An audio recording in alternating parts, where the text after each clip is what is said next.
સુરત શહેરમાં હેલ્મેટ કાયદાની ચુસ્ત અમલવારી મામલો હેલ્મેટના કાયદાની અમલવારી અંગે કોંગ્રેસના પૂર્વ ધારાસભ્ય ધીરુભાઈ ગજેરાનો પત્ર રાજ્યના મુખ્યમંત્રીને પત્ર લખીને હેલ્મેટના કાયદા અંગે મધ્યમ અને ગરીબ વર્ગને રાહત આપવા માંગ કરવામાં આવી છે। પત્રમાં ધીરુભાઈ ગજેરાએ ઉલ્લેખ કર્યો છે કે માનવી લગભગ દવા આધારિત હોય છે, કોઈને કોઈ બીમારી આજે ધરાવતો હોય છે। હેલ્મેટ પહેરીને ચાર રસ્તા પર ઊભા રહીને અસહ્ય ગરમીનો સામનો કરવો પડતો હોય છે, જે માનવીને પોતાના આરોગ્ય માટે હાનિકારક બની શકે છે। બ્રેકર સિગ્નલ 100 થી 200 મીટર આવતા હોય છે। સ્પીડ બ્રેકરો પર સફેદ પટ્ટા પણ દેખાતા નથી, અમુક જગ્યા પર તો હોતા જ નથી।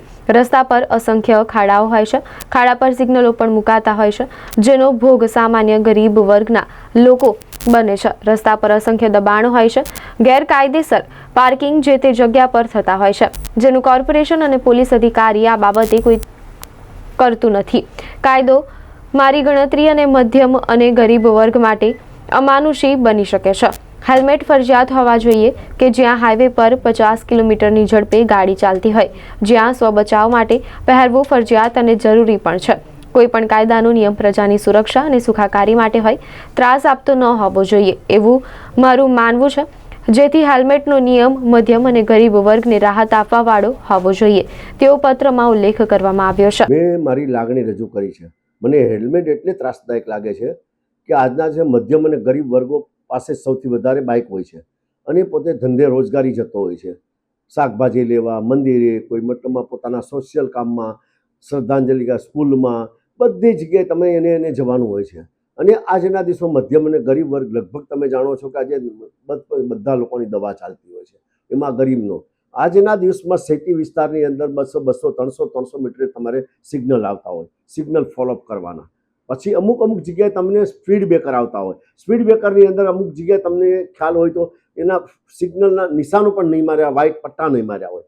અમુક જગ્યાએ કોર્પોરેશને ખોદકામ ગમે ત્યાં કર્યું હોય તો અહીંયા બેરીટેક ન લગાવ્યા હોય। આડેધડ પાર્કિંગ, આડેધડ મતલબમાં દબાણો થાય છે। આ દબાણો જે જ્યાં કરવાનું છે ત્યાંથી નથી કરતા અને ગરીબ અને મધ્યમ વર્ગ ઉપર આજના દિવસમાં સિટીમાં 10 થી 15 કિલોમીટરથી વધારે સ્પીડે ગાડી ચાલતી નથી।